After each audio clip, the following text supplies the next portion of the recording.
संशोधन बिल पेश हो गया तो क्या ये पास हो जाएगा? ये इसलिए क्योंकि एनडीए के कुछ सहयोगी दलों के मुस्लिम मतदाता भी हैं और वो इस बिल को लेकर अभी पशुपेश में हैं। सबसे पहले बात चंद्रबाबू नायडू की करते हैं। तेलुगु देशम पार्टी की मुस्लिमों में अच्छी पकड़ है। इस पार्टी से 16 सांसद हैं। चंद्रबाबू नायडू भी मुस्लिमों को नाराज नहीं करना चाहेंगे। वक्फ संशोधन बिल पर उनका रुख भी साफ नहीं है। बात नीतीश कुमार की, तो नीतीश कुमार के पास 12 सांसद हैं। इनके मुस्लिम वोटरों में अच्छी खासी पकड़ है। ये मुस्लिम वोटर्स को नाराज नहीं करना चाहते, इसको लेकर इनका रुख भी साफ नहीं है। लोक जनशक्ति पार्टी रामविलास यानी चिराग पासवान की अगर बात करते हैं तो चिराग के पास 5 सांसद हैं, उनका भी रुख साफ नहीं है।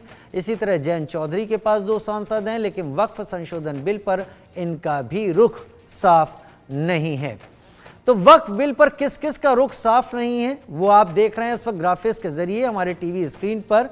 चिराग पासवान, चंद्रबाबू नायडू, जयंत चौधरी, नीतीश कुमार, ये सभी अभी तक अपनी स्थिति को साफ नहीं कर रहे हैं। अब हम आपको संख्या के आधार पर लोकसभा की स्थिति भी समझा देते हैं।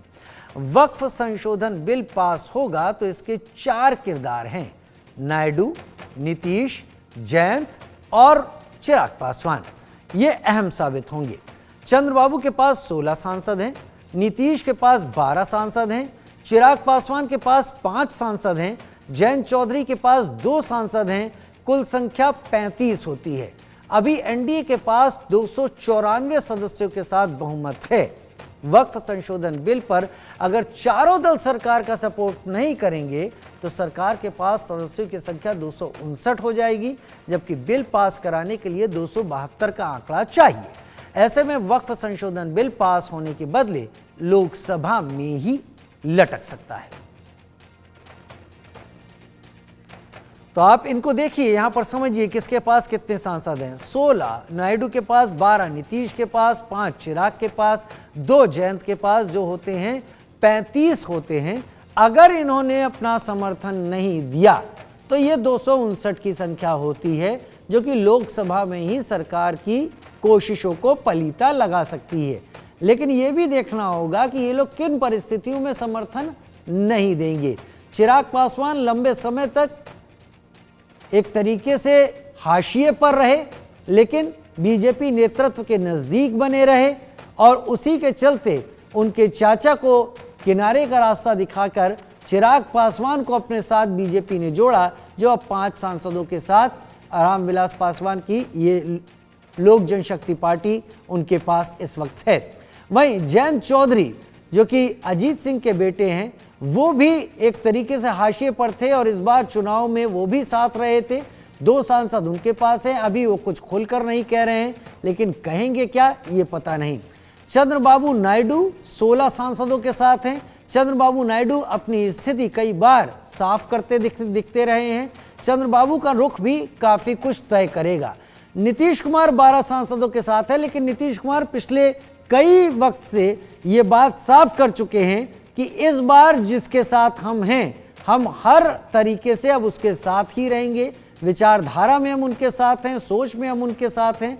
हालांकि पार्टी अलग है, फिर भी ये संख्या एक ऐसी संख्या है जो सरकार की उम्मीदों को आगे भी ले जा सकती है और झटका भी दे सकती है।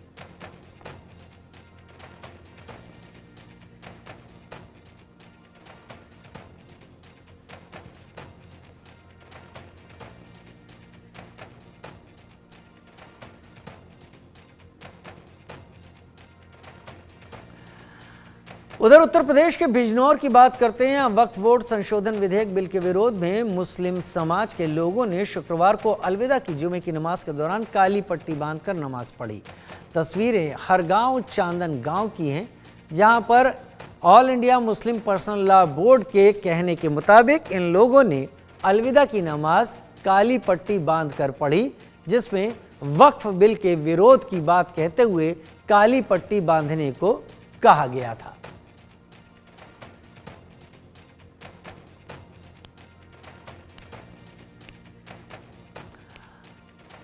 तो वक्फ बिल को लेकर all India Muslim personal law board ने मोर्चा खोल दिया है। ये संसद में आने वाला है, संशोधनों के साथ आने वाला है, क्योंकि इसके ऊपर ज्वाइंट पार्लियामेंट्री कमेटी बनाई गई थी जिसमें AIMI से असदुद्दीन ओवैसी भी थे और भी दलों के नेता इसमें थे।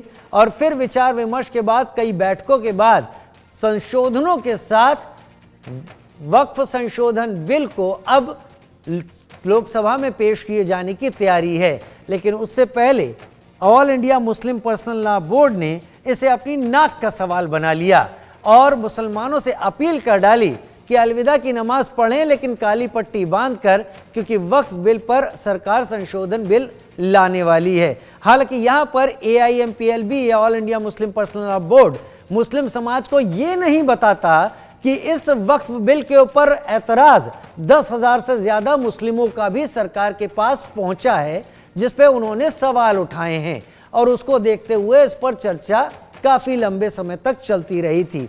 लेकिन मुस्लिम पर्सनल लॉ बोर्ड ने सबसे काली पट्टी बांधकर नमाज पढ़ने को कहा।